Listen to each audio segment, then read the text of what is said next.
نرحب بجميع الحضور من الكليات المختلفة بفرع مصر الجديدة. Into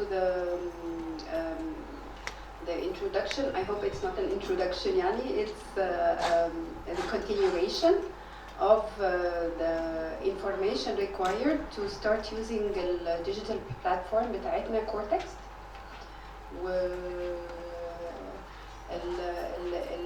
الديجيتال بلاتفورم دي يعني الهدف منها ان احنا we are trying to have a digital transformation للمصادر بتاعتنا بالنسبة لجميع الكليات، وتدريجيا المفروض ان الاساتذة يقدروا يستخدموا الديجيتال بلاتفورم دي تساعدهم مش بس انهم يبقى سورس علمي للطلبة، بس كمان تساعدهم ان هم يحضروا الامتحانات ويستخدموا كل ال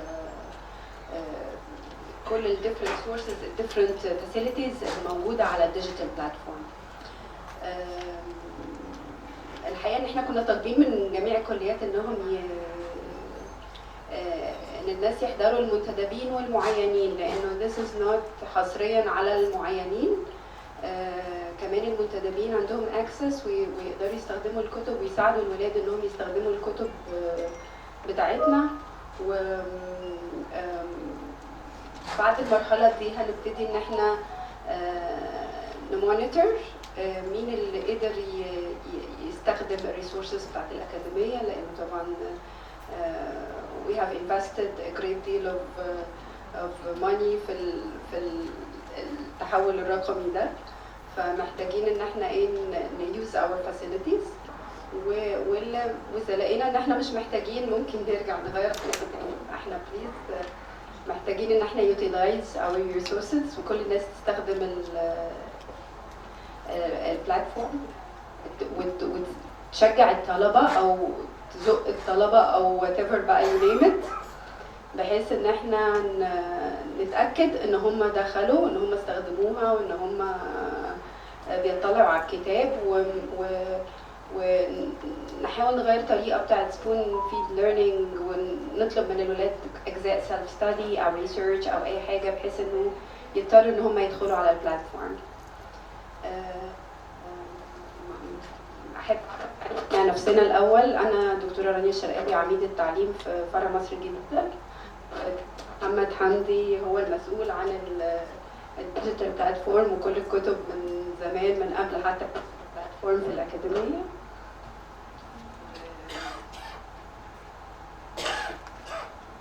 And we have Dr. Richard Horton, the Customer Solution Director for Kortext. Welcome one more time to Minneapolis campus. Thank you.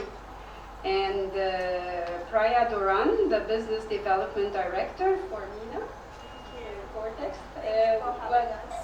Welcome one more time, and we are so excited to have you here, and we're eager to listen to what you have to say for the instructors. Thank you so much, Doctor. It's always a pleasure. Bless you. My name is Priya Doran. I'm the Business Development Director, and I guess a lot of familiar faces. Some of you do remember us. We were here in April, and we are back again.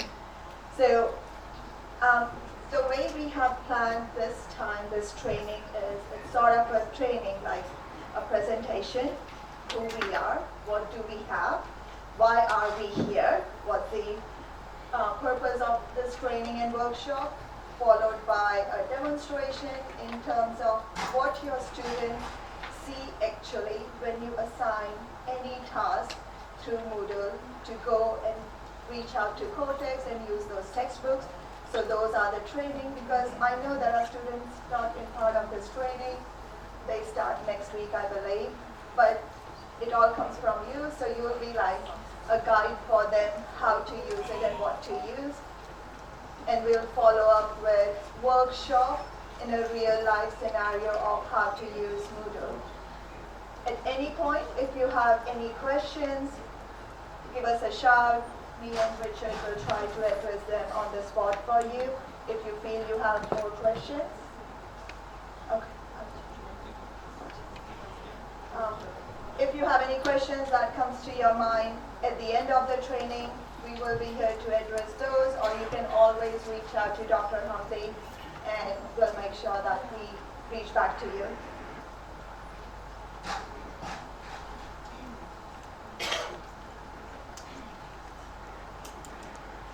So we'll spend a bit of time talking about Kortext team because that's very essential. You need to know who we are and who is here to support from Kortext for AEST on day-to-day activities when it comes to the book. And you will see how we have progressed from April to September.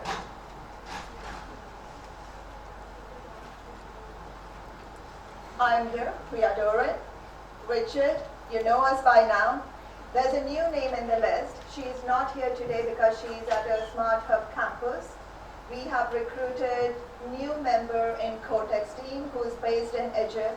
She is also a teaching assistant at Smart Hub. She graduated from Smart Hub University a few years ago and she did her master's in architect from UK. And now she works as a part-time assistant at ASD and also a full-time for Kortext. She will be your point of contact in your day-to-day activities. She speaks Arabic, she's fluent in English, so there will be no communication barrier when it comes to understanding the Kortext or Moodle and Kortext together. As I mentioned, what we are trying to achieve today is the introduction and background that I have covered.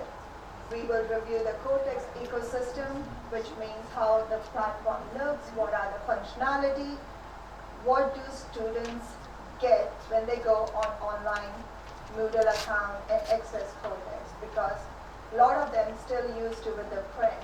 Why switch from print to digital and why have a digital transformation? That all comes to what students can actually get in order to get better results in their exams and academic outcome. We will also do 3 teaching scenarios. Now, I do want to emphasize, these teaching scenarios are not that we want to teach you how to train. You are the masters, you are the expertise, you know how to teach. These are just the scenarios that we want to show in AST Moodle when you go and when you look at the books, when you assign certain tasks, how easy it is to assign, how easy it is for students to go to their Moodle, get those assignments, submit those results and assignments completed by a date that has been set by you, and we'll do those scenarios today as well.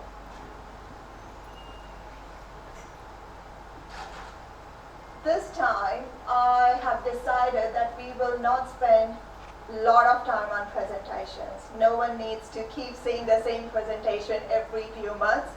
So I just would like to highlight that we have over 5,000 plus institutions currently using Kortext platform, and we work with almost 4,700 publishers. So in total, we have excess of 5 million ebooks and videos, and the number grows constantly.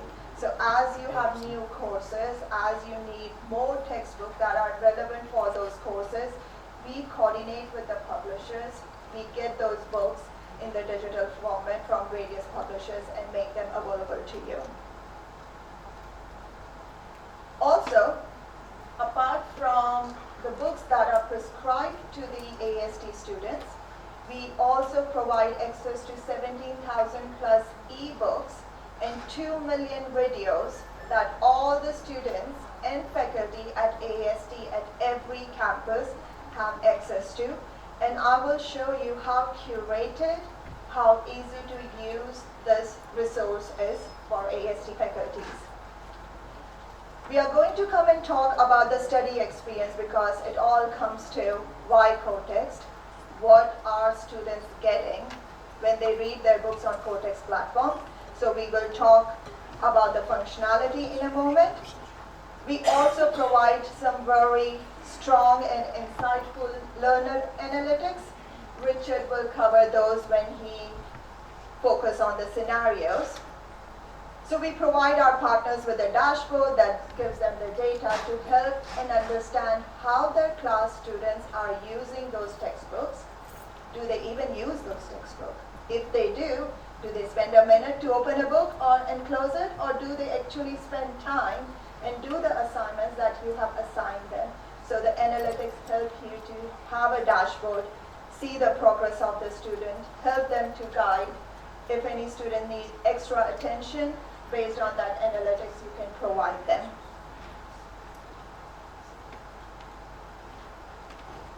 Previously, we used to say Kortext Essential. The platform features such as highlight, note-taking, you can do the group, copy-paste, different functionality. So we have two sets. One is Kortext Study and Kortext Study Plus. I'm going to come on when we give a demo shortly, but we'll highlight some of these features because I think it's much better for you to look at the features on the platform as opposed to looking on the screen in the presentation. So these are our study features that students and faculty have access to when they access any textbook on the Kortext platform. And then we have Study Plus, which are AI-powered generated features such as translate. They can translate their content in Arabic. We have Q&A, we have study notes, citations, which is very important, you can understand, for engineering students who are doing their masters. So we provide various citations. We have workbook, video collection, and my file. I will switch to a demo side for you to see all these Study and Study Plus. Any questions during that, please let me know. Or if you have any questions now so far based on the presentation, let me know, please. So I will move to a demo site. Oh, is it? Okay. I'll use the demo. Just give me 2 seconds. We were trying to get the LMS sorted earlier.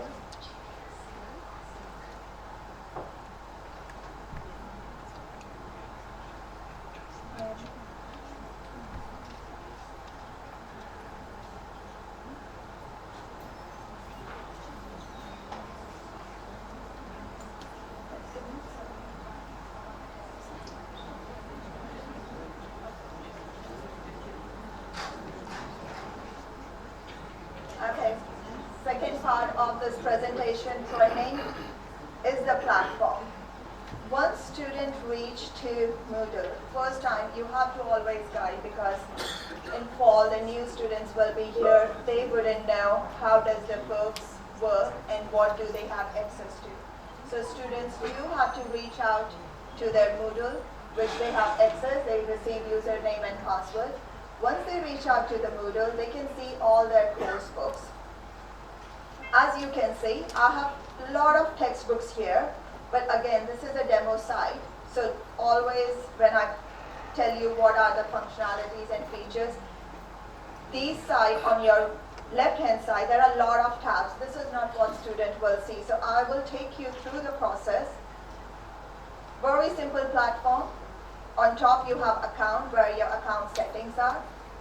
A lot of students are familiar with Arabic interface. If they would like to have an Arabic interface, it changes the tab and the buttons to Arabic. Everything is from right to left. As you can see, all the content on the platform, which is the interface, has been changed to Arabic. It's easy for students to navigate. I will stay back with my English at the moment. My library tab is the first where all your prescribed books are available. Students might have 2 books that they study or read in, say, fall semester for their courses, and they'll have 2 or 3 books for the later on. At my library, they will see only the prescribed textbooks. They will not see anything beyond that, which means they should be able to see it and not get confused. Then we have collection. As I mentioned, we have 17,000 plus open resource collection. I view these books, but as you can see, we have 17,200 ebooks. We also have lots and lots of videos. As you can see, it keeps going. And these are students can use us additional study material for their references. Now, as you can see, all these videos are, the last one was just done on 24 as of today. So this is getting updated on a real-time, day-to-day basis. So you get content that is increasing. Now, while you are in a collections, these 17,000 books that students have access to, they can narrow down their search. It's not something that you don't have to use. Some teachers might have only 3 books, but they want their students to go and read outside their books for extra reference. You can narrow it down by author. If you know the name, you can do same by publication year. You can narrow down your search by subject area.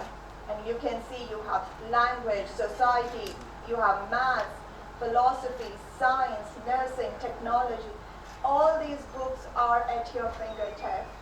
Have a go, look at your collections, access those books. And as a teacher, you should utilize those because these are part of your wider library collection. You can have a look at the book. If you feel anything that you like and which is relevant, all you have to do is a right click and borrow that book. Once you borrow, it opens on your screen. Either you can read instantly or you can go back to your bookshelf. Now, if I go back to my library, this is the book I have borrowed. I spent 5 minutes and I realized this is not for me and it's not relevant for my subject. I can just remove it from my library. But these are additional.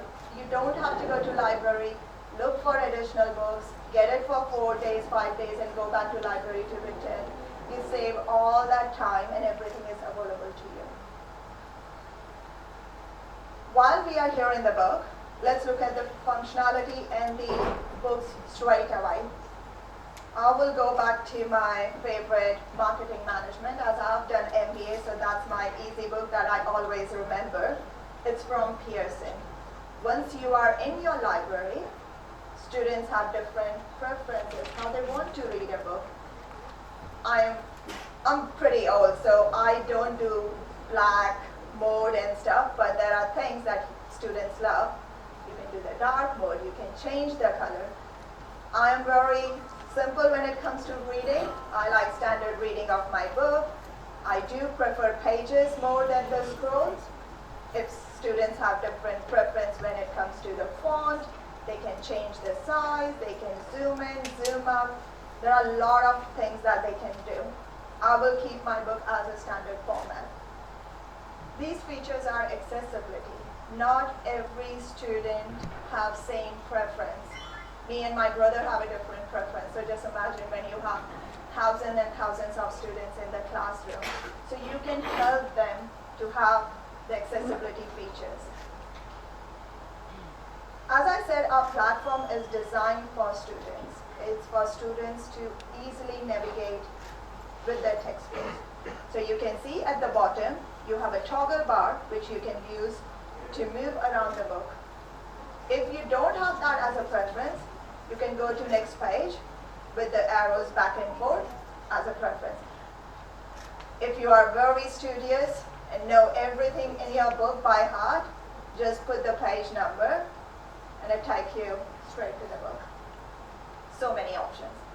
Now, I don't know how I'm going to show you the functionality while holding a microphone. Oh my God, Richard, I'll buy you a coffee. No, I did that for you yesterday, so it's a return of a favor. There you go.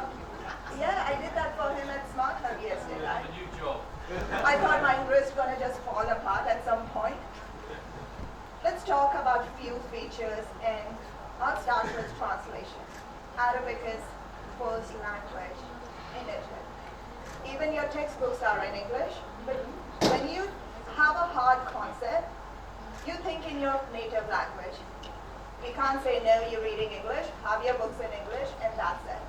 If it's a difficult concept, and if that makes students learn better, we have 236 plus languages, and Arabic being one of them. Now, I would say, disclaimer, terms and conditions, it's not 100%. Arabic is a very difficult language. I have been in UAE for 18 years, and I don't speak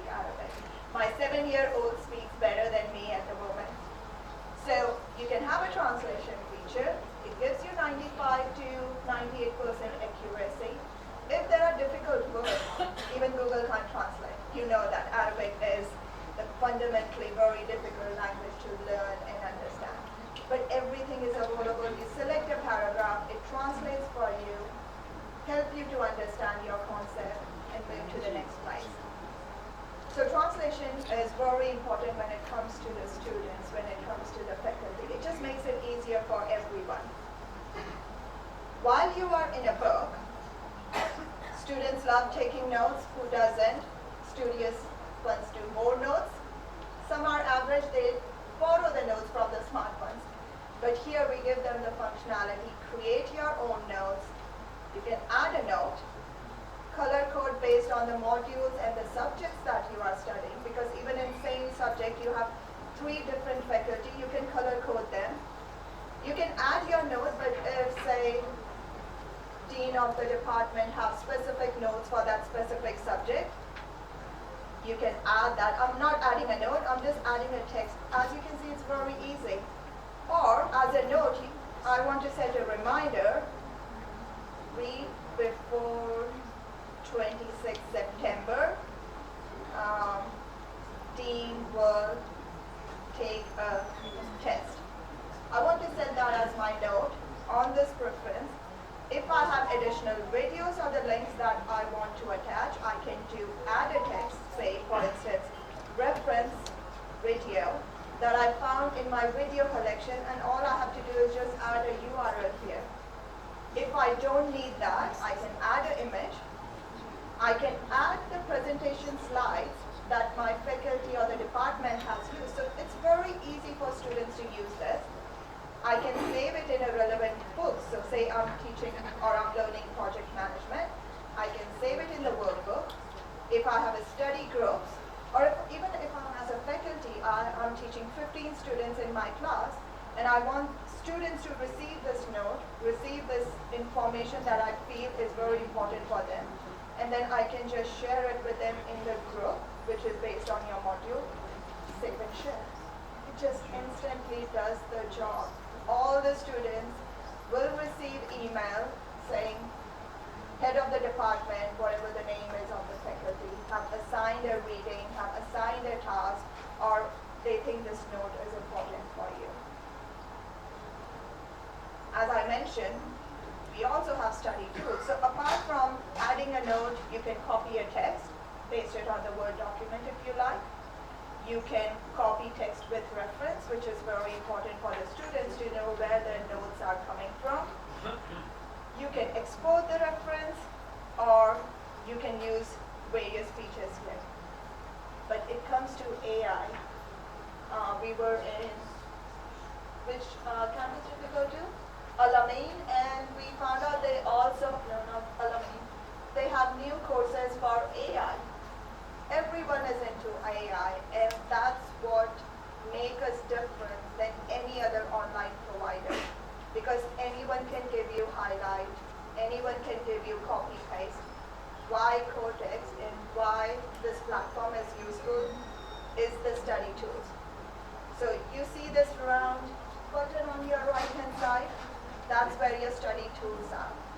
So let's look at Q&A. When I'm on this page, right before the exams, or if I'm a teacher, I want to test my students in the class whether they understood the chapter on the page or not. You can generate multiple choice questions instantly, and it's AI powered. So whatever option is available on that page will be given to you. What is a psychological risk? I didn't understand or didn't read the concept or the page. I can check my answer, and it's not correct. Anyone for B, C, D? Go, come on. C, okay. Oops, sorry. Let's try B. Jeez. Okay. I need to study this more. And did you notice, like everyone was so quiet, they were looking at the screen. This happens in your classroom. Students get so distracted, they don't pay attention. And when you do the test, all the students are back in your classroom. You can also see, did they even understood what was taught in the class, or they need more practice? Then you assign more reading to them, provide them more assignment. And on this page, you have like 3 different questions. Students can check them right before their study exams to make sure that they understood the concept. teachers and faculties can use them in the classroom to make sure that they can test students' ability to understand the concept. Another interesting tool, I will go to another page for instance, is study notes. These are AI-powered study notes. It takes the whole page of that book, gives you the bullet point of the relevant notes. Now this is useful for faculty. You get the notes. It's AI-powered. The good about this one is it stays on the textbook. Everyone goes to ChatGPT. It makes life easier. And why not use ChatGPT? But with ChatGPT, it goes across the various webs and resources that are available.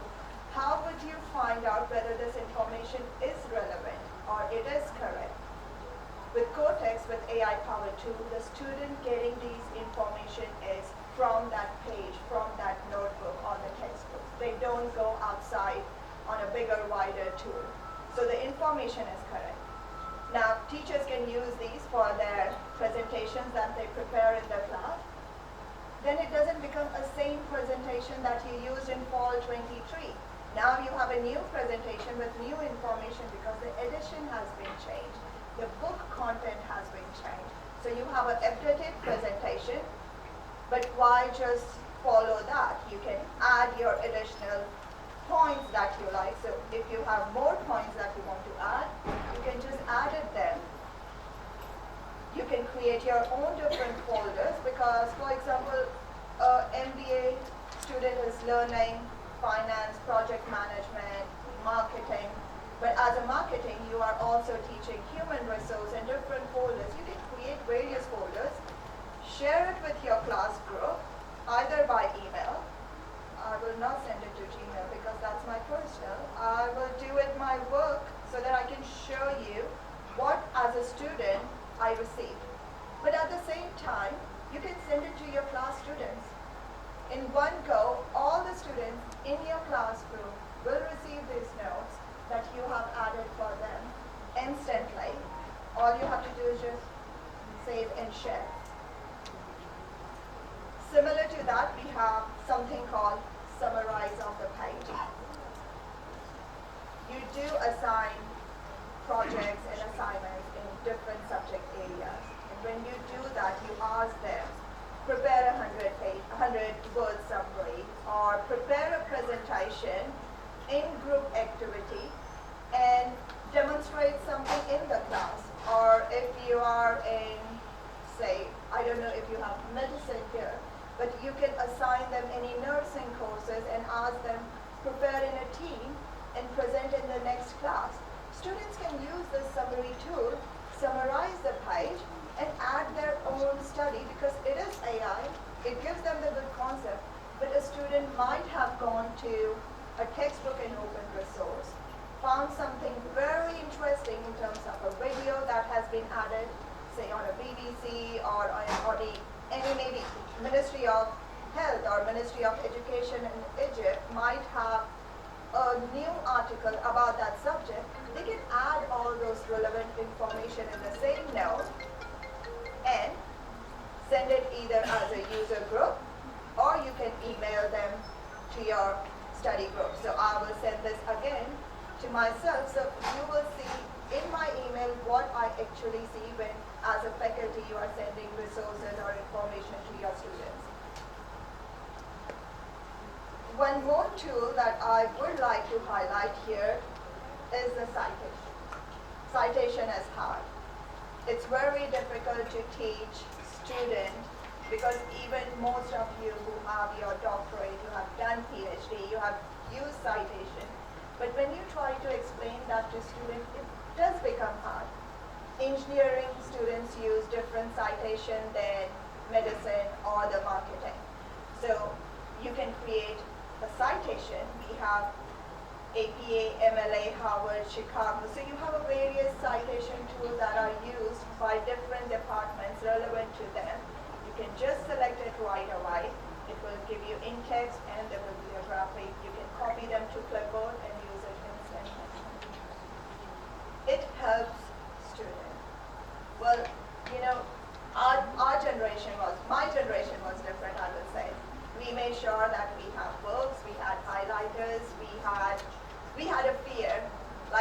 to do it. Today's students are very smart, so they don't spend 2 months in reading, they do just before the exams.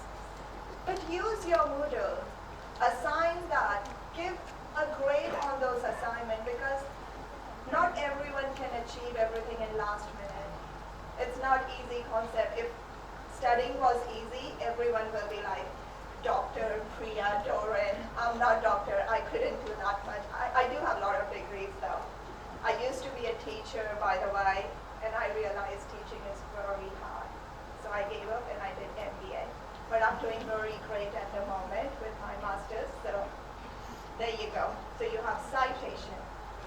While you are in a book, as a faculty as well, and the students, because I don't want to differentiate features, what is good for students and what is good for faculty, because that's not how it is done.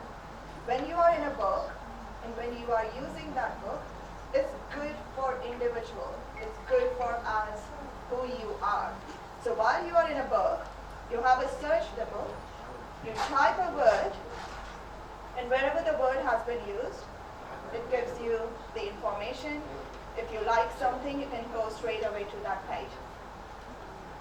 It also gives you the content. You have seen that there is a part 1, part 2, and various parts in this book. If you are doing week 4, because I believe in fall you have 15 weeks or 12 weeks? 16 weeks.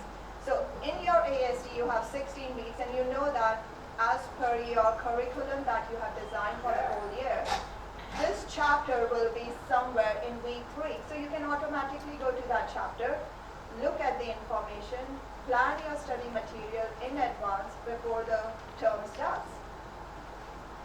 Anything that has been added as a bookmark, whether it's by student or by faculty, it's all saved on this side. When you click this teeny tiny bookmark arrow, it gives you the date and the time. You can go to that bookmark page, check why you bookmarked. Maybe it's not relevant anymore. You can edit or you can delete. All your saved notes in the book stays with the book.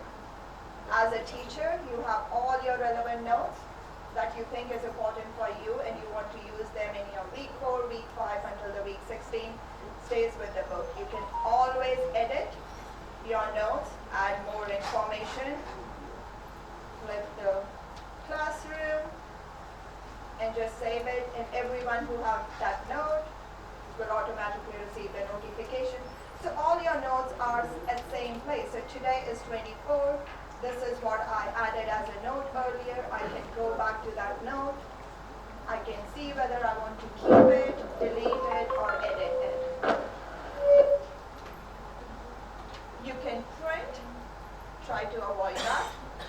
But you can print. And these are the limits set by publishers. So for instance, if you are using this particular book, you will see the page limit is only 20 in one go.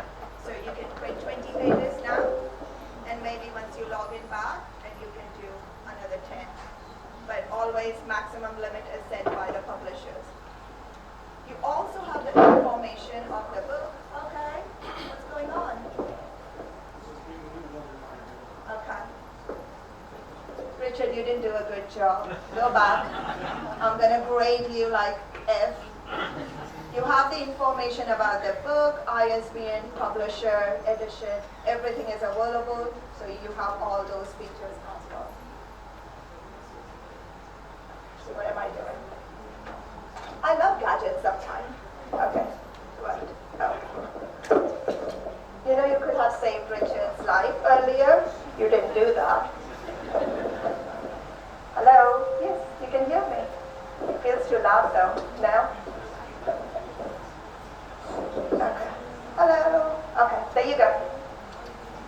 Back to the book. I added 2 notes earlier for myself. So students receive this as an email.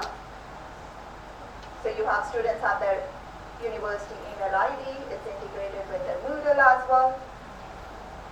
There you go. How simple is this? All I have to do is click to this to get more support. I can look at this information, or I can go straight to view group notes and it will automatically take me to that particular book where the group notes have been added. So everything is right here in terms of what has been shared with me, what is given to me, so I don't have to go anywhere outside Moodle and Kortext. I stay at one place. Simple functionalities are right here, and that ends my presentation. I hope it was useful, but questions, please.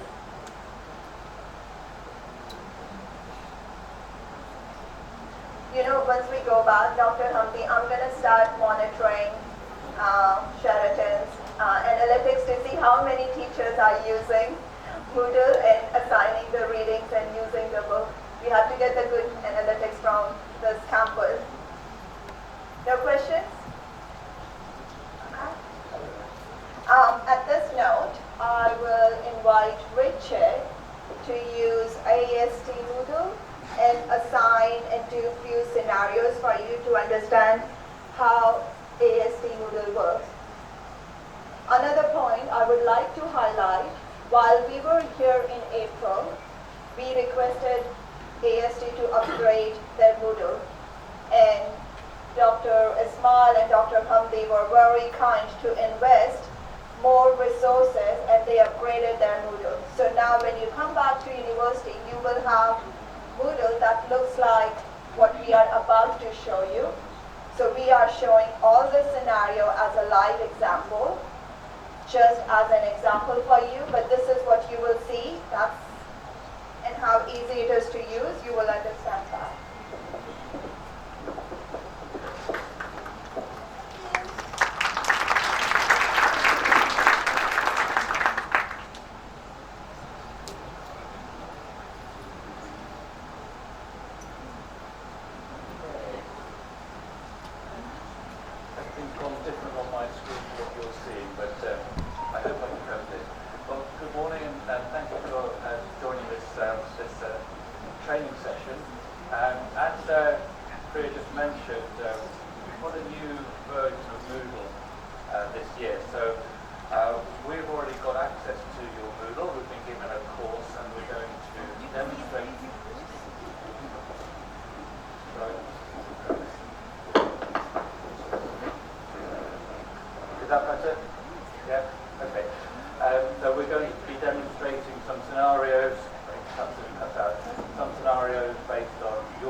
Enter into the test course, and what you'll see immediately on the left hand side there are all your weeks, your 16 weeks, just as you would expect, and on the right hand side what will be new to you is the Kortext bookshelf.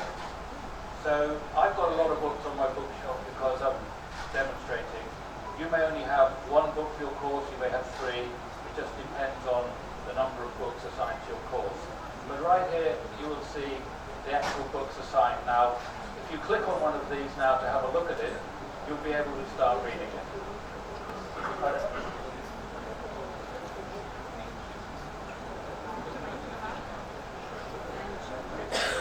Okay. And what you see has happened. The book is opened directly in a new tab And so you can start reading this and navigating it just as Priya mentioned there. So you have the bar down here to move to where you want.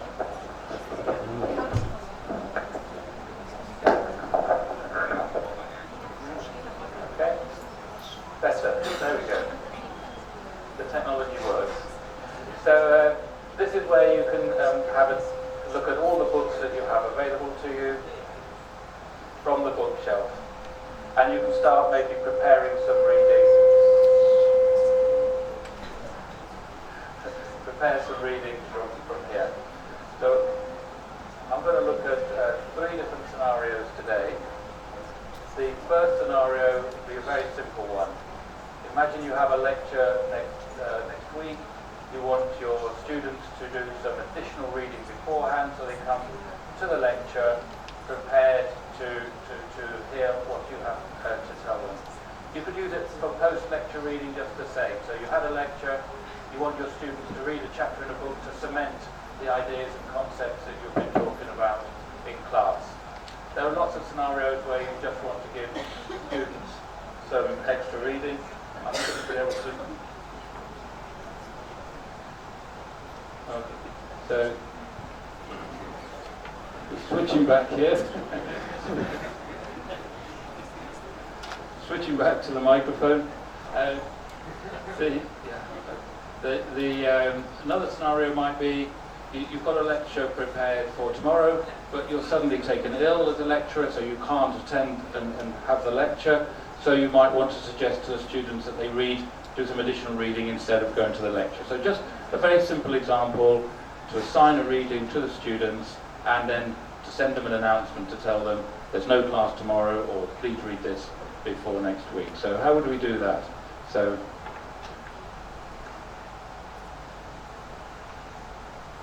I'm going to do this in week 3, so I'm going to go to week 3. And the first thing to remember to do is turn on edit mode on the top right hand corner. So I'm going to switch on edit mode. And once in edit mode, this button will become live. It says add activity or resource. So I'm going to click on add activity or resource, and in the top left hand corner you'll see a new block which is assigned Kortext reading. So I'm going to click on that.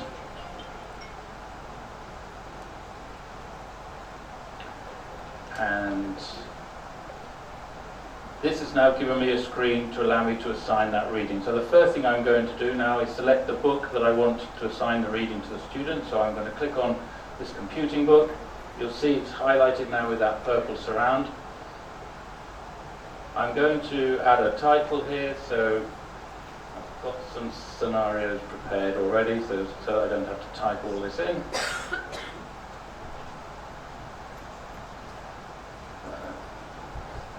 So I'm going to call this pre-lecture reading. So I'm going to ask my students to read, say, chapter 2 before the next lecture. So in the activity description, I'm now going to add a description as well.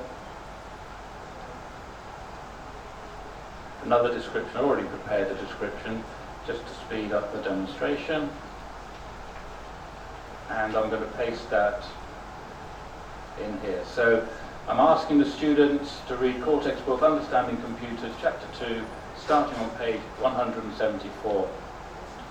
And in the page number area, I'm actually going to put page 174. So this means when the students follow the link for this activity, it'll take them directly to page 174.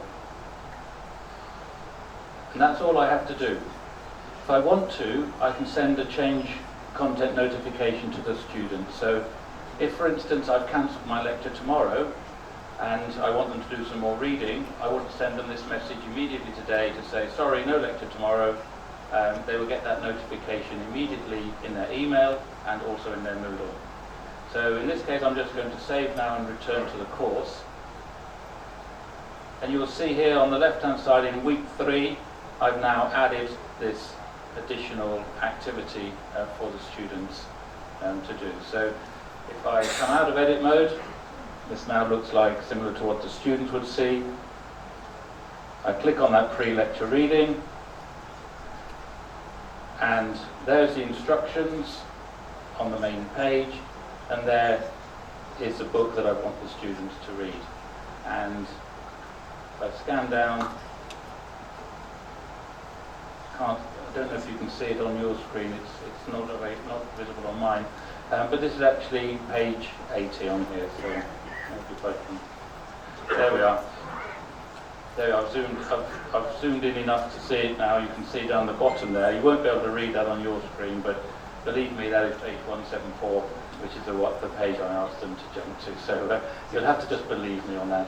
So you see how easy it is now, first of all, for you as academics to set up a reading for the students, and when the students go to their own Moodle, they will see that activity there. They click on it, it takes them straight to the right page in the book for them to start reading that chapter 2. But having done that, as I said, I might want to send them an announcement, maybe a reminder the day before the lecture that don't forget, I really do want you to read chapter 2. So I'm going to go to my announcements function here. I'm going to add a discussion topic.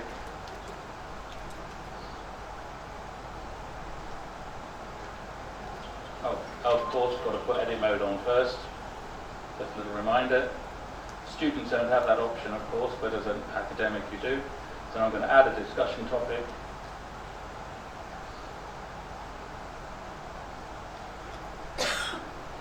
Subject is, please read chapter 2 by tomorrow. So I want to send that to the students, and I can remind them of what the book is. So let me pick up that other note again.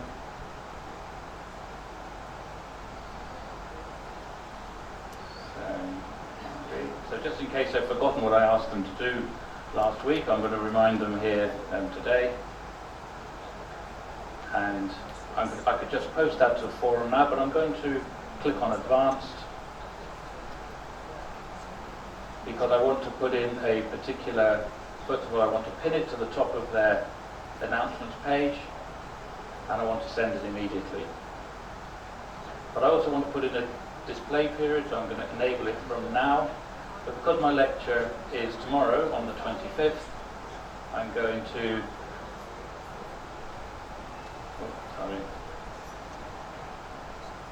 and my lecture is at 11, finishes at 12 o'clock.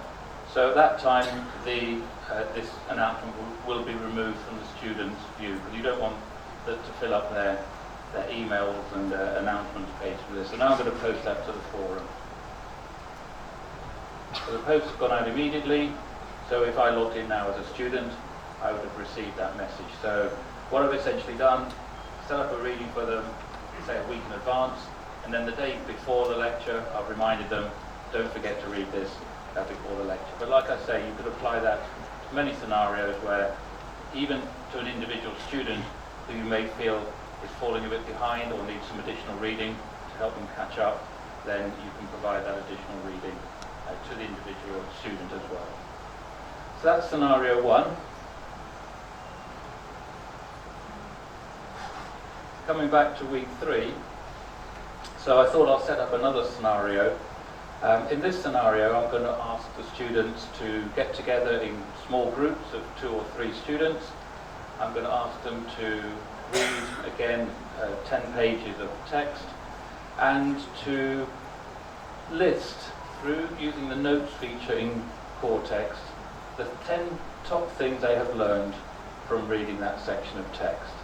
And they're going to work together. They may come up with 15 things they've learned, 20 things they've learned, and they're going to work together then to decide which are the best of those items and come back to class. So it's a flip in the class exercise.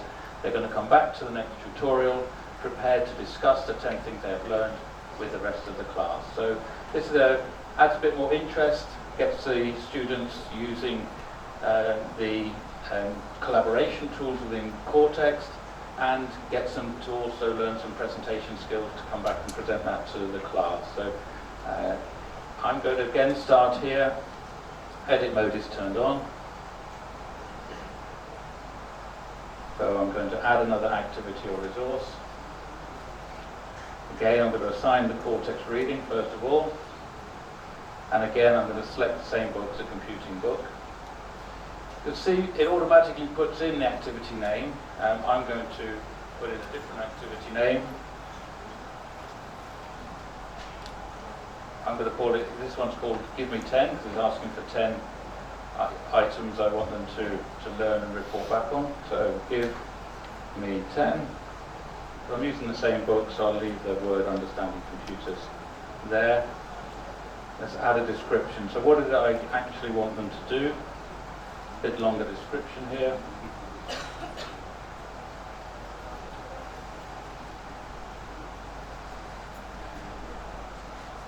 So again, you're not going to be able to read, maybe you can read it from the text if I make that a little bit bigger. So what I'm asking them to do here is select one or two of their friends on the course to collaborate with. Their task as a group is to rank 10 things that they've learned from the assigned reading and come to the next tutorial prepared to discuss with the whole class. So they can follow the link that I've given them to page 174 and they're to read to section 174 to 184. I've made a little note here that before starting to read, one person in the group has to create a Kortext group so they can share their notes. But you saw earlier how to do that when Priya was presenting. So that's the task I've set for the students, and I've included it in there. Again, in this example, the start page is 174. So I'm going to help the students get straight to the right page. Here, there's the option to drag in an image explaining to them how to create groups. So again, if the students are new, if it's their first year at AAST, you might want to give them some information about how to set up a group. Again, I can send the content change notification if necessary. So I'm now going to just save that. I'm going to switch off edit mode. And here in week 3 we now have the Give Me 10 from Understanding Computing book. And you can see them here again listed under week 4. So if there's a student now that's come out of edit mode, what the student will see when they click on that, again they will see the instructions of what I'm asking them to do, and the book will open directly in Moodle again. So they haven't had to leave Moodle. Everything is available directly to them from within the environment. Students can always remove the left-hand menu to have a bit more real estate to read the book. And there they are, the book is opened, hopefully on page 174, and they can start reading those 10 pages, and those are the instructions to the students at the top. So the students really can't get lost. And the beauty of this, the way we've done the integration with AAST, is that the student can go from the book here, with all the tools that Priya showed you earlier, and they can then navigate back to week 3 or back to their book directly from the breadcrumb trail up here. So the student never gets lost in another system. So if I just click on here, go back to week 3, that takes me back to where I was. And here are all the weeks again. So that breadcrumb trail remains in place the whole time to help the student and indeed the teacher to navigate throughout the system. So that's the Give Me 10 scenario. As I say, I've asked the students to use the notes feature. So if I click into that again, incidentally, there is an option to open the books in different tabs. What I recommend that students are asked to open the book within Moodle to begin with, but once they're familiar with the systems, they can also open it in full screen, such as in this scenario.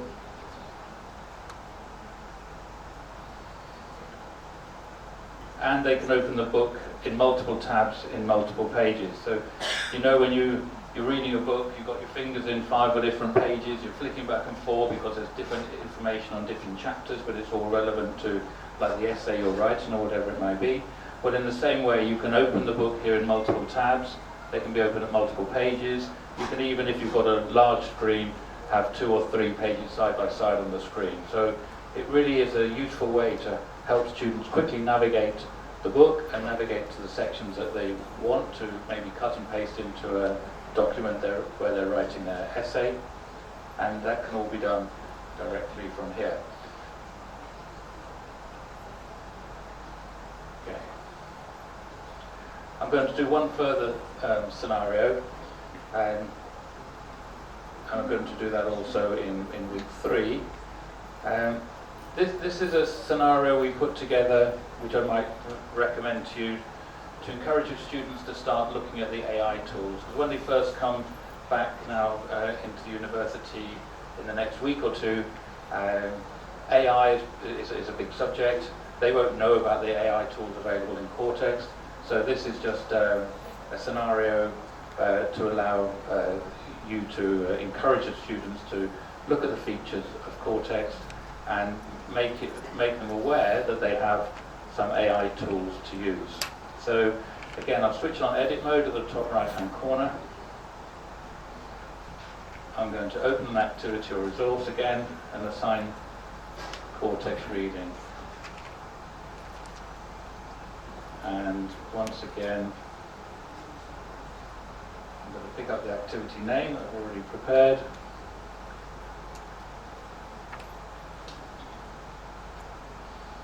So I'm going to call this activity simply using Kortext AI study tools. And again, in this example, and this could be made as fun as you want to. I mean, I've got a very simple scenario here. But what I'm asking the students to do is go to a single page, page 180 in the book. I'm asking them to write a summary of about 150 words. Once they've completed writing their summary, I'm then asking them to use the Kortext Study AI Plus tools to auto-generate a summary.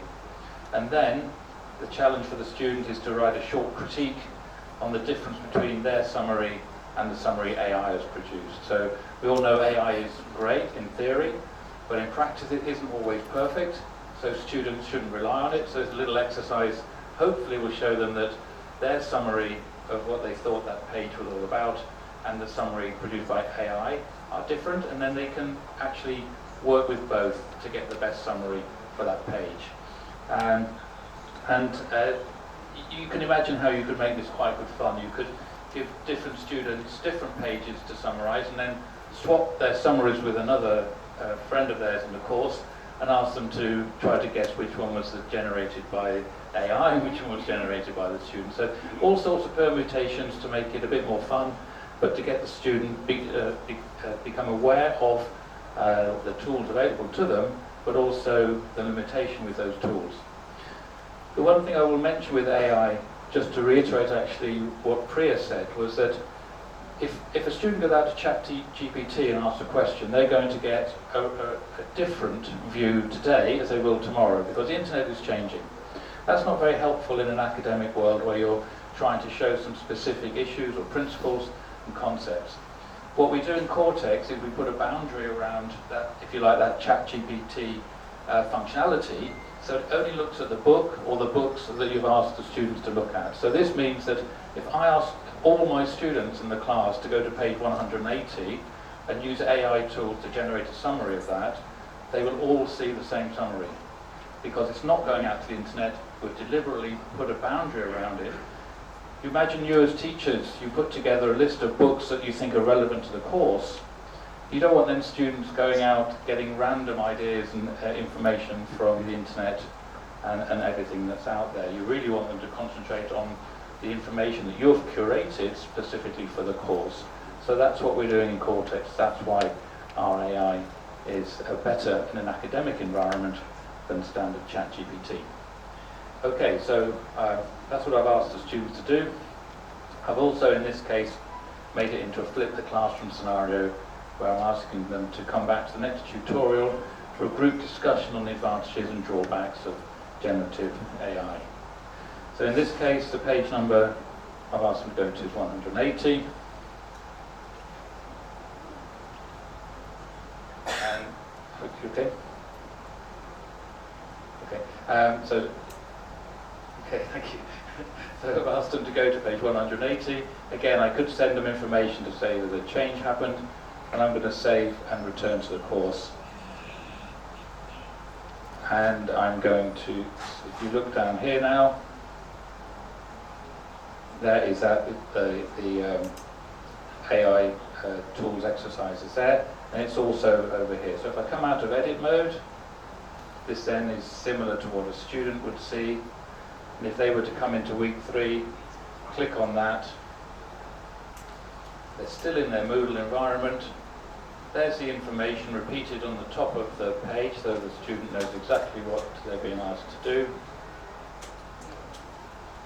And, okay, I deliberately made an error, so I'm going to quickly go back.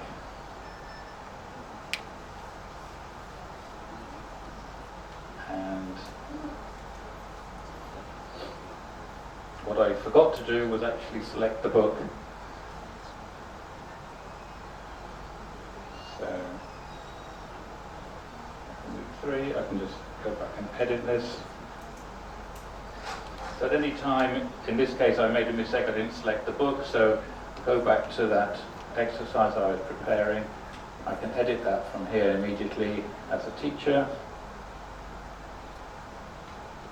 And I forgot, if you remember, I didn't select the book, which is why it didn't quite work. So let's go back, save and return to course.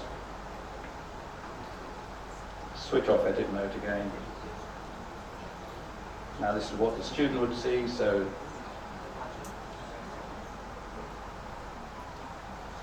follow the link to page 180 and use your own words to summarize the book. So there it is, it's provided the information. The book is appearing here, slowly but surely, and from here I can, as a student, click on the study tools. First of all, hopefully I've written my own summary, and then I can click there to summarize a page as well. And once that page has been summarized, as Priya mentioned earlier, I can cut and paste that summary into a Word document where I've written my other summary, and then below that I could start to write my critique of the 2 summaries, and hopefully really learn something from that process, not only about the subject matter in the book, but also how to use AI tools and the positives and negatives of AI, of generative AI, as it is today. So that was the 3rd scenario. I hope they've given you something to think about. I am not a teacher either, so these scenarios have been suggested to me by teachers, but I'm not suggesting you use these particularly, but I hope it shows you the kind of ideas, the kind of possibilities that exist, and how easy it is to create an activity, inform the students what that activity is, and direct the student immediately to where you want them to start doing that work. So it makes a very efficient system for you as academics, and also for the students to maximise the value of their study time. So I'll pause there. Thank you. So yes, any questions? I think is probably the where we've got to. Yes. Go ahead.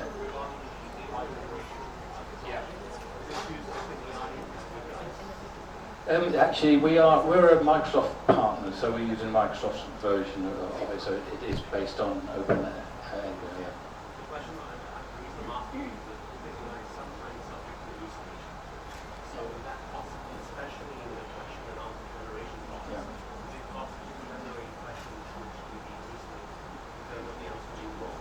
So again, first of all, you can check the answers. As mentioned earlier, the beauty of it. So the question was, the AI can get hallucinations. So if we're using the Q&A, for instance, as Priya demonstrated just now, will the answers potentially be wrong, and due to these hallucinations? Well, as I just mentioned, also the big advantage of Kortext AI is we put a boundary around the information that's looking for. So you're absolutely right, hallucinations happen. They can happen in any case.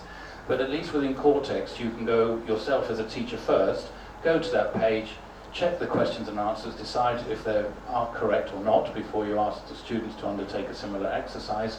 And because we put a boundary around it, that the students will see then exactly the same questions and exactly the same answers. So yeah, that's a good example really of why in an academic environment you curate your content, but you want to put that boundary around it for using the AI tools. Yeah. Anything else? Yes? So, can I assign readings or provide my students access to material that is not in Kortext?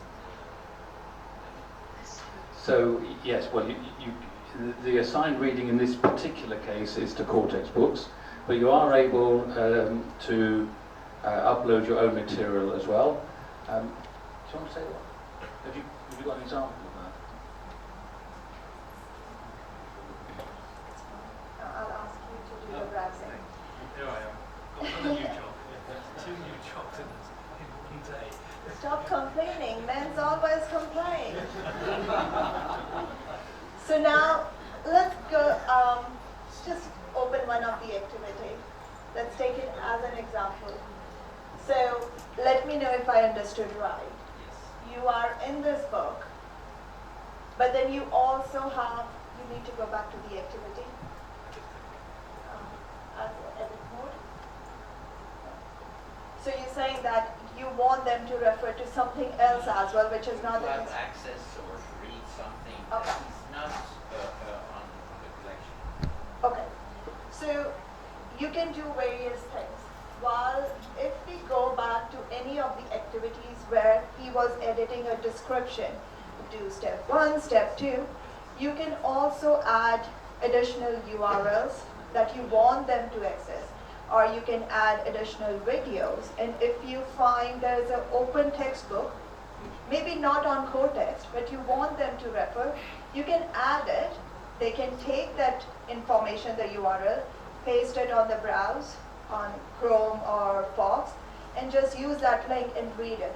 So now, this will all give them the description of where to go. But in your edit description, yeah, you can add a video, you can add a link, which are additional.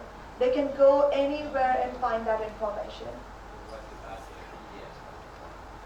the PDF? So you can add, do you want to add an image? So in the file here, you can drag and add like images, JPEG, PNG. If you find something important that you thought over the journey that is useful, or usually it does happen like medicine and engineering, they see a circuit image and you feel that that is very relevant, or a YouTube video, you can just add a link for them and they can always have access to that.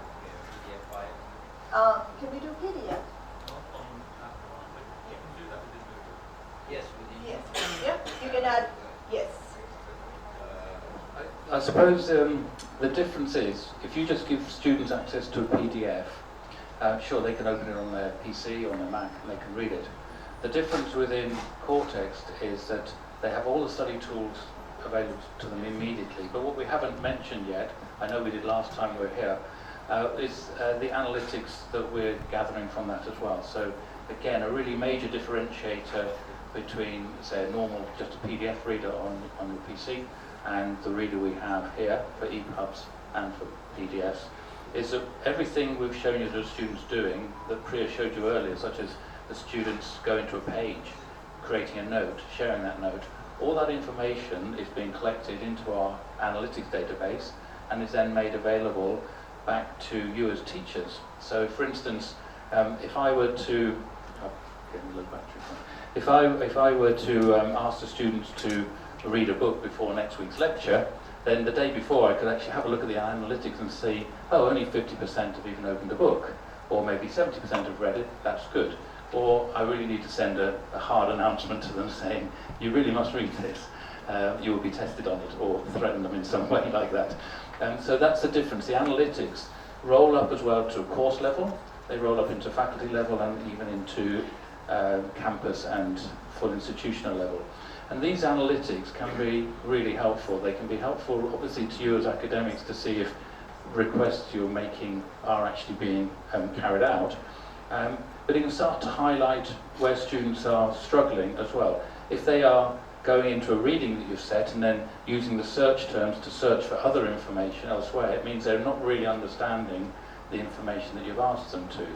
Or, for instance, if they're going off to other pages that might be a good sign that they're going and doing additional reading. And so the analytics can be a really positive benefit to you at a class level. For instance, if you had a list of, gave them 3 or 4 readings to do, and they all spent ages doing 2 of them and didn't on the others, you'd realise that there's maybe it's not worth giving them those, or they're not understanding why they need to read those additional 2 items. So you start to get feedback on the student activity and their engagement, with the course. If you ask students to get into groups and create notes and share them, and one student doesn't do anything in notes, there's a potential problem with that student, and you can then investigate when you see them next.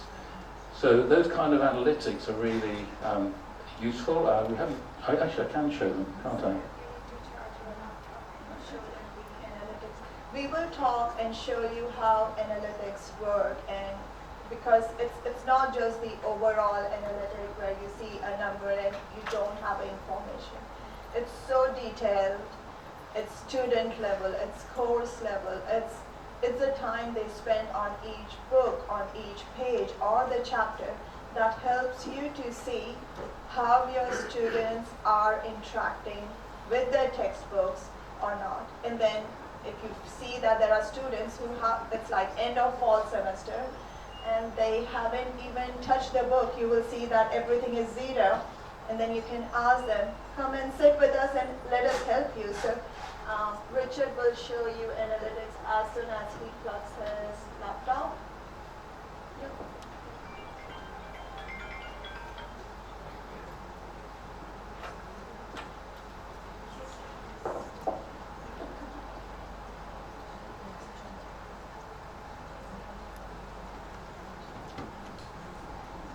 Of time, that can be a year, a semester, a week, using the various tools we have available.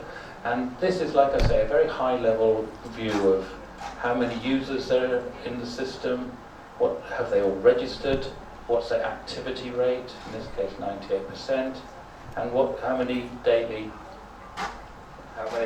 active users do we have? Oh, we have a live microphone.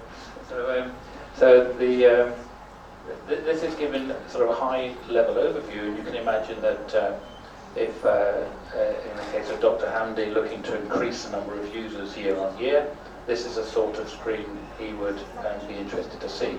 There's also a provision summary here, looking at the total number of courses, total number of books being used, and the average books being used per student. So again, a very high-level overview. Here in the center diagrams you can see information month by month of how students are active, and the study time by date as well. So on the right hand side, again there's the engagement summary, average study time per student, and number of pages accessed in total, and average pages accessed. So this is just how we've rolled up the statistics from the individual student into courses, into departments, faculties, and then eventually to the institution as a whole. So very useful summary page, if you like. It's possible to do lots of things with this data. You can share it with other people at your seniority level, and I just stress that everything is permissions based. So as an academic, you will see the statistics according to your students in your classes and in your modules. You won't see them in other teachers' classes. So everything's permissions based, so that it's not just any kind of a free-for-all, as you would hope. Here's another example, and this is perhaps one that would be interesting for the academic or the librarian, selecting the material and then seeing the student engagement with that material. So in this case, we're looking at an individual book. We're seeing the total number of users as 375. Average study time per student in this book is 3K. That's 3,000 hours. And here on the right-hand side, we're also, or in the middle I should say, we're seeing chapter usage. Now in this case it's pretty good. The chapters are all being used, but I have seen examples where a very expensive book has been assigned to a course, but only one chapter is being used. And then you ask the question, or the librarian would ask the question, well, why are we buying this expensive book? Why don't we find a book that just covers that one chapter? So lots of useful information here. When you think at the moment, when a librarian provides a physical book at the library, the student checks it out for 2 weeks, brings it back 2 weeks later, you haven't a clue what's happened to that book. Has it been just propping open the door to get the air through? Or have 4 students been studying it day by day in a group project and using it extremely efficiently and effectively? So you just don't know. Whereas the analytics we provide, you absolutely do know, right down to this chapter by chapter level, where it was being used and for how long. And on the right hand side, I mentioned earlier, I asked students to go to page 180 to do a summary of it.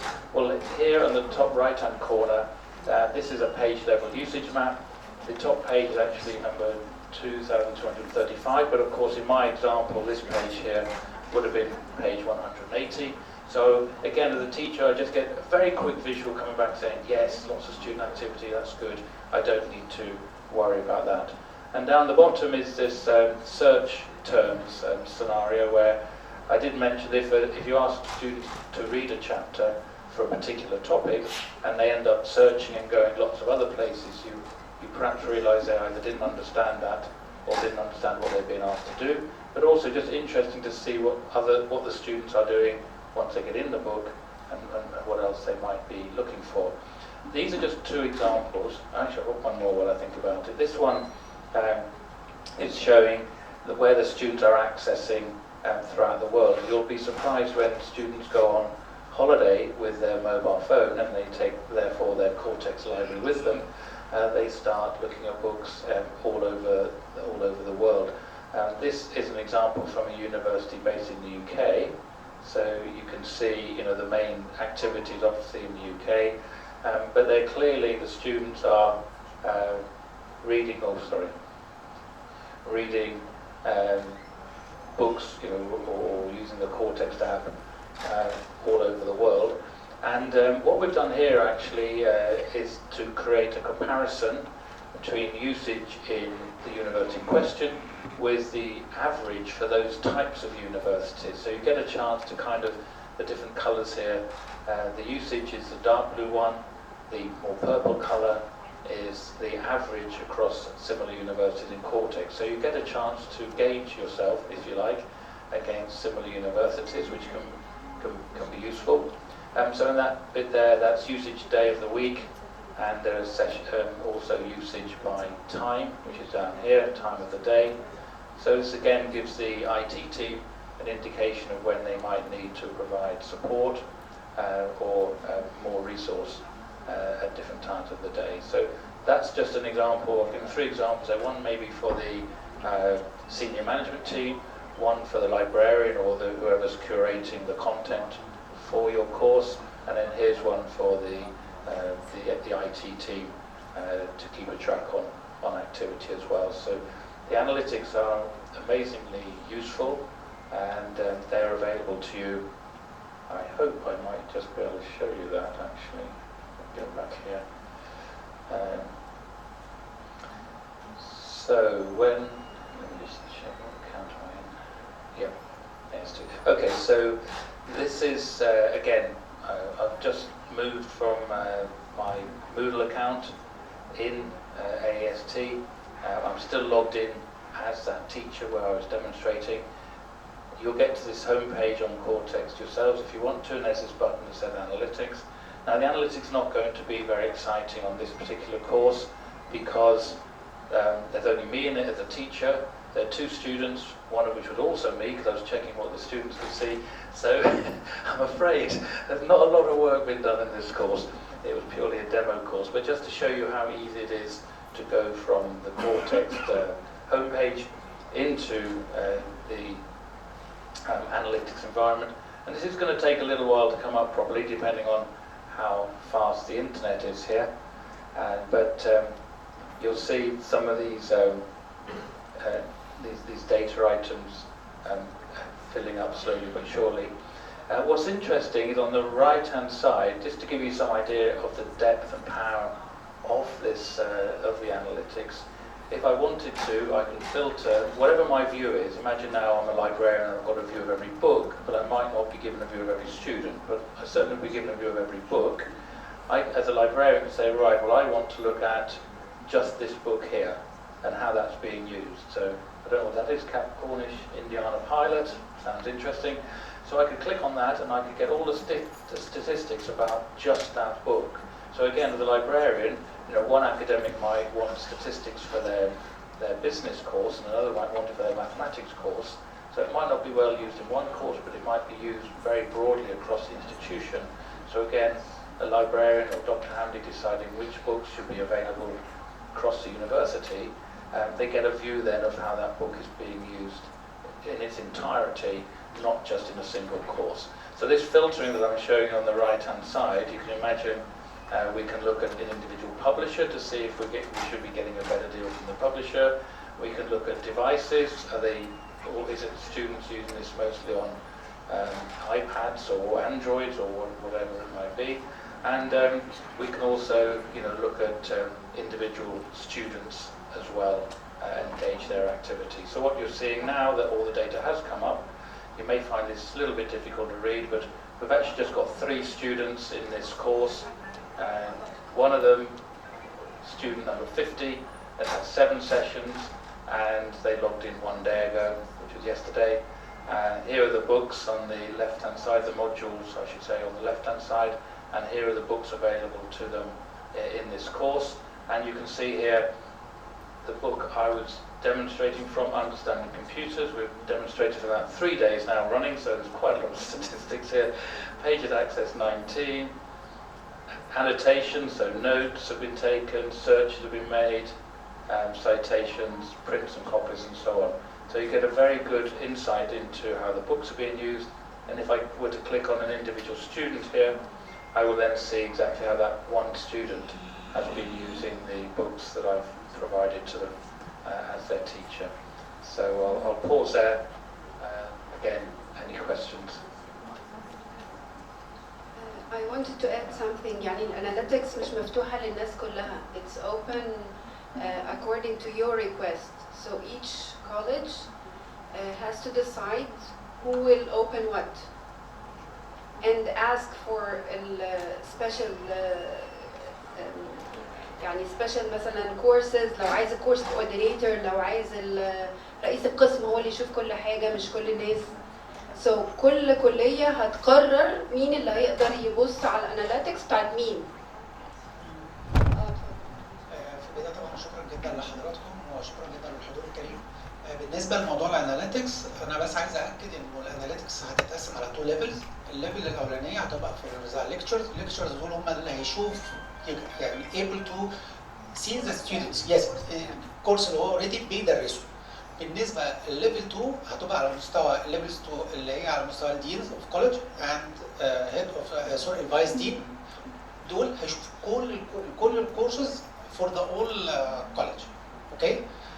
بعد كده هتنزل بعد كده اللي على مستوى رئيس القسم. رئيس القسم هيقدر يشوف الكتب اللي موجوده عنده. ده بالنسبه لموضوع الاناليتكس وده هيتفتح اوتوماتيكلي من غير ما طبعا كان اتفضلت بيه دكتور رانيا كان بيقولوا ان احنا قبل كده كنا بنطلب من حضراتكم بليز ابعتوا لنا القايمه واحنا هنبعت. لا دلوقتي مش محتاجين الكلام ده لانه هي دلوقتي التقسيمه بتاعت الاكسل او الفايلز الجديده اللي راحت لكورتكست محطوط فيها الكلاس روم او لينك ويب ليكتشرز. فهي متقسمه بشكل مريح جدا جدا لينا ولحضراتكم خاصه بعد الابجريد اللي حصل لموضوع الموديل. طبعا برضو الابجريد بتاع الموديل بيسمح لنا دلوقتي ان احنا نقدر نخلي فيه تحفيز اكتر للستودنتس ان هم يقدروا يستخدموا الكتب من خلال الكتب الموجوده فور فري بلس الكتب اللي احنا كونتراكتد. ان شاء الله the all books will be provided through Moodle start from next Saturday. Okay. We have a new feature through portal for the any issue for the students and the lecturers support and inquiries management. اي حد عنده مشكله يقدر يخش يساين المشكله بتاعته ويوضحها بشكل واضح واحنا اوريدي اقل من 24 ساعه بنتعامل مع المشكله. اوكي؟ في اي سؤال؟ طبعا انا عايز اكد برضو على موضوع المعينين، اي حد ما عندوش ايميل على الاي اس تي مش هيقدر يشوف الكتاب. فالمنتدبين طبعا هيبقى في مشكله انه المنتدبين مش بيكريت الايميل بتاعه من فيرست داي، لا، بس اللي موجودين اوريدي ومتكودين على الاتش ار دول اوريدي يقدروا يخش يشوف الايميل بتاعه. اوكي؟ دي مشكله المنتدبين. واي حد بيحمل ايميل @ast or @adj.st.edu يقدر يشوف الكتاب based on الكورس اللي هو هيدرسه، فدي برضو مش هيبقى فيها مشكله خالص. النقطه الاخيره اللي انا بس عايز اوضحها انه مش محتاجين ناكد على استخدام الكتاب بشكل طبعا مهم جدا، عشان ده هيسمع في الاناليتكس، والاناليتكس دي هتترفع بشكل مستمر لرئيس الاكاديميه يعني ويكلي يعني. اوكي، اتفضل. معلش انا كان عندي سؤالين. السؤال الاول، هل هيبقى في اي مانيوال بروفايدد لينا لان الديتيلز كانت كتيره قوي؟ طيب البلاتفورم فيه فيديوز بتوضح اسمها كورتكس بريميوم. ده فيديو بيوضح كل الفيتشرز اللي اتشرحت. طبعا الموديل بس هو فكره ان احنا لسه عاملين ابجريد للموديل. فالموديل هو ده اللي حضراتكم طبعا المفروض ان حضراتكم تكونوا نقلتوا الداتا بتاعتكم من الترم اللي فات للترم ده. طيب معلش بقى سؤال تاني، احنا بالنسبه لنا برامج دوليه يونيفرستي اوف لندن بنحتاج مثلا ان الاكاديميك ادفايزر يكون مفتوح له كذا كتاب ليهم دعوه بكذا قسم. هيبقى الوضع عامل ازاي؟ وممكن يبقى بعض المحاضرين مثلا كتاب زي البيزنس بتاعنا بيبقى محتاج ساعات ان هو يشوف ريفرنس من الريفرنسز بتاعت فايند، فهل ده يبقى ابليكابل ان احنا نطلب ان هو يفتح؟ بص، ده ريكومند على الهيد اوف ديبارتمنت ان انتم بتبعتوا لنا الليست اللي انتم محتاجين مين يشوف ايه واحنا نفتحها، دي ما فيهاش مشكله. يعني كورتكس از فيري فليكسبل في النقطه دي. ايوه تمام، شكرا ليك. لا اتفضل. I see السيشن is being recorded. احنا will this video be available for us? هنبعتها للدكتوره Future رانيا. reference يعني؟ دكتوره رانيا عميد التعليم ان شاء الله. اوكي نسق معلش مع السادة المتابعين. حاجه تاني بس، احنا قبل كده in a previous training كان جزء كبير مننا الاي تي مش ابديتد تقريبا الاكسس بتاعهم، فكنا في التريننج جايبين our own laptops and we could not have access. فجست recommend للاي تي هم يعملوا الابديت المطلوب so we can have access. ما انا بقول لحضرتك هو فكره المنتدبين لو هو اوريدي بياناته ريجسترد على السيستم خلاص it was registered. خلاص اوكي، خلاص ده ما فيش مشكله فيه. لو في اي حاجه حضرتك بتخشي على البورتال حضرتك تقدر تاكسس البورتال صح؟ طيب في عندنا حضرتك حاجه اسمها السبورت اند مانجمنت، دول هتقدر حضرتك تخشي تسجلي الشكوى بتاعت حضرتك، واحنا انا يعني تقريبا طول النهار قاعدين يعني بنفولو اب. اوكي اتفضل.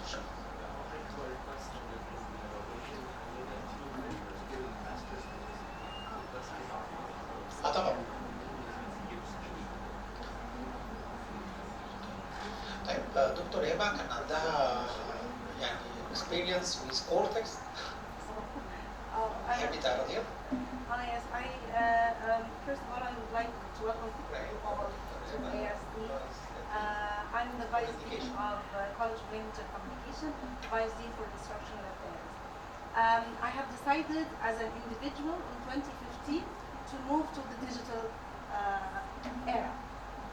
When Apple actually produced its iPad Pro with the pen, so with Apple Pencil. So I transformed everything for my students via PDF reader, which is actually the iBook. And then when Dr. Mohammed Hamdi introduced Kortext to me, I was extremely reluctant to use it because I thought that I already have the idea of giving highlights and notes and everything via the iBook of Apple. Then Kortext started to tempt us all to use it with the feature of analytics. And because I'm the Vice Dean of Instructional Affairs, it was very important for me to monitor the use of the students for Kortext. And this was not available on any PDF reader. And then you introduced the fact that we can talk to the students via the grouping in Kortext. And then you moved, we had this problem of practically, all my colleagues may agree to this, that the students were not able to use it on the Moodle. Because of the refresh rate of the book on the Moodle, it was very difficult in the class to do it. So I suggested for my student to use it via Kortext application on iPad, or the same Kortext, but the application. But what I have seen today is the fact that you have integrated Kortext into the new model. I think with the analytics, this is going to be an asset. And I already, while you were doing the workshop, I already did the comparison between my notes, my summary, and the AI produced notes and summary. I wanted to see what's the difference. And I discovered that they differ, okay? Probably my point of focus is different from that of the AI. And there was a slight misinformation in the summary of the AI. So I think one of the things that we are going to be doing is that we will help students in order to compare their own summary and their own notes to that of the one produced by AI. One of the great advantages that I always tell my students about Kortext is the fact at the end of the year, with the press of a button, you will be able to have all the notes or the highlights or the important parts of your book.